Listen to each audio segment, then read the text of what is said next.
बिस्मिल्लाहिर्रहमानिर्रहीम अस्सलामु अलैकुम students, welcome to my channel. Students, Punjab medical faculty session 2023-25 जो कि ऑनलाइन एडमिशन्स ओपन थे और लातादाद स्टूडेंट्स ने ऑनलाइन अप्लाई किया था। अब बात आती है मेरिट लिस्ट की। बहुत सारे स्टूडेंट्स के सवालात आते हैं कि हमारे मार्क्स 900 हैं, 800 हैं, तो क्या हमारा नाम लिस्ट में आ सकता है? इस बार मेरिट कितना हाई होगा? कहाँ तक मेरिट जा सकता है? कितने % मार्क्स वाले बच्चों को दाखिला मिल सकता है? तो इस तरह के जो मुख्तलिफ सवालात थे उनके डिटेल में जवाब देने के लिए मैंने ये वीडियो बनाई है। तो जिन भी स्टूडेंट्स ने पैरामेडिकल कोर्सेज़ में अप्लाई किया है वो इस वीडियो को कंप्लीट वॉच करें। स्टूडेंट्स, अब ऐसा है कि अगर आपकी जो मेरिट लिस्ट को हम देखें कि वो किस फार्मूला के तहत बनती है, तो एडवर्टाइजमेंट के अकॉर्डिंग और फैकल्टी पंजाब मेडिकल फैकल्टी की पॉलिसी के मुताबिक आपकी जो मेरिट लिस्ट है वो मैट्रिक बेस पे तैयार होती है, ठीक है, क्योंकि इसका एलिजिबिलिटी क्राइटेरिया मिनिमम मैट्रिक है। अब इसके साथ इजाफी जो आपके मार्क्स ऐड होते हैं वो उन बच्चों के जिन्होंने एफएससी प्री मेडिकल की है उनके 20 मार्क्स ऐड हो जाते हैं। अब जो स्टूडेंट्स हाफिज़ कुरान हैं उनके 10 मार्क्स ऐड हो जाते हैं, यानी कि ये 30 मार्क्स इजाफी मिल जाते हैं बच्चों को। अब जब इसका एलिजिबिलिटी क्राइटेरिया ही मिनिमम मैट्रिक है और मैट्रिक वाले जो बच्चे हैं वो ज़्यादा अप्लाई कर रहे हैं, तो वो ये कहते हैं कि हमारी एफएससी नहीं है तो हमारा नाम मेरिट लिस्ट में आएगा कि नहीं आएगा।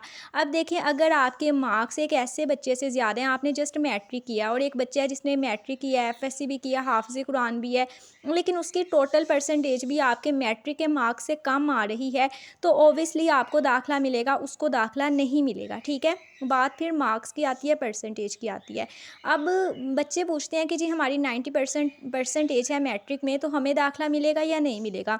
ओबियसली इतनी ज़्यादा परसेंटेज वाले बच्चों को तो दाखिला मिल ही जाता है।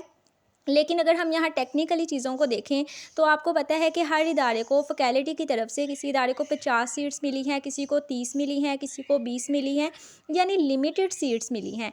अगर आप ये देख लें कि MLT medical lab technician course है, उसमें एक इदारे को 50 सीट्स मिली हैं, जस्ट कि उन्होंने 50 स्टूडेंट्स को ही सिलेक्ट करना है, लेकिन वहाँ पे एक ही कैटेगरी के लिए 200 प्लस स्टूडेंट्स ने अप्लाई कर लिया, तो आप देखें वहाँ पे कंपटीशन कितना हाई हो जाएगा।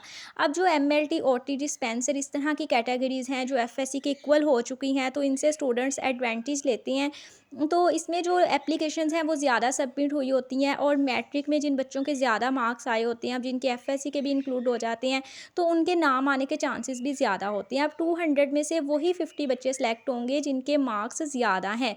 अब हमें नहीं पता कि मतलब जिन बच्चों ने एप्लीकेशन सबमिट करवाई हुई हैं उनके मार्क्स कितने हैं, किसी के 700 हैं, किसी के 800 हैं। अगर हम रिसेंट ईयर को देखें तो वहाँ पे कुछ कैटेगरीज़ में जो मेरिट है वो 90% तक गया था, ठीक है।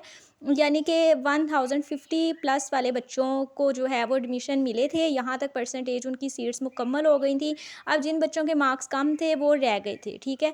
अब यही बात है कि इस साल देखेंगे कि मेरिट कितना हाई होता है। वैसे कंपटीशन इस वक्त बहुत ज़्यादा हाई हो चुका है, क्योंकि पहले स्टूडेंट्स को हाउ नो नहीं थी पैरामेडिकल कोर्सेज़ की, इसलिए ज़्यादा एप्लीकेशंस नहीं सबमिट होती थी। कुछ कोर्सेज़ एफएससी के इक्वल नहीं थे, लेकिन जब से ये पैरामेडिकल कोर्सेज़ का रुझान हुआ है, स्टूडेंट्स की तादाद ज़्यादा हो गई है, तो इसमें कंपटीशन भी बहुत हाई हो चुका है। तो ज़ाहिर है जब कंपटीशन हाई है, सीट्स लिमिटेड हैं, स्टूडेंट्स की तादाद ज़्यादा है, तो इसमें जो मेरिट है वो ऑब्वियसली आपका हाई होगा। लेकिन ये है कि 900 प्लस वाले जो स्टूडेंट्स हैं, 850 प्लस मार्क्स वाले जो स्टूडेंट्स हैं, वो फील फ्री अप्लाई करें। इंशाल्लाह उनका लिस्ट में नाम आने के उनके चांसेस हैं, अगर उनकी मतलब जिन भी स्टूडेंट्स ने उस इदारे में अप्लाई किया है सबकी अगर एवरेज मार्क्स हैं तो। लेकिन अगर कुछ स्टूडेंट्स की एप्लीकेशन जिनके 1050, 70, 80 तक मार्क्स हैं, तो वहाँ पे 850 मार्क्स वाला जो बच्चा है उसका नाम आना मुश्किल हो जाएगा। तो ये डिपेंड करता है कि इस बार जो एप्लीकेशंस गई हैं वहाँ पे जो हाईएस्ट मार्क्स कितने थे बच्चों के, इसी तरह से आपकी मेरिट लिस्ट बनती है। जो हाईएस्ट मार्क्स होते हैं उनको वो वाले कैंडिडेट्स को अबव पे रख दिया जाता है। जब वो 50 सीट्स पूरी होती हैं तो जो बाकी बच्चे होते हैं उनको रिजेक्शन की जो है वो पता चल जाता है कि वो वेटिंग लिस्ट में लग जाते हैं। तो ये सारा मतलब इसका क्राइटेरिया होता है। अब देखते हैं इस साल लिस्ट जो मेरिट लिस्ट है वो डाउनवर्ड होती है या अपवर्ड होती है। ऑब्वियसली अपवर्ड होगी, क्योंकि कंपटीशन हाई है, इसकी हाउ नो ज़्यादा हो गई है, स्टूडेंट्स को ज़्यादा इसका पता चल गया है। तो लेकिन खैर ये है कि आप लोग मेरिट लिस्ट लगने का वेट करें और देखें कि आपका नाम उसमें आता है या नहीं आता। जो 950 प्लस वाले स्टूडेंट्स हैं 900 प्लस वाले स्टूडेंट्स हैं वो एक तरह से सिक्योर भी हैं, क्योंकि उनका नाम आना इजी है लिस्ट में। लेकिन फिर भी ये पता तभी चलेगा जब कि जो मेरिट लिस्ट है वो हमारी डिस्प्ले होगी। अगर फर्दर इसके हवाले से आपका कोई भी सवाल है तो आप लोग मुझसे कमेंट सेक्शन में पूछ सकते हैं, इंशाल्लाह मैं आपको ज़रूर जवाब दूंगी।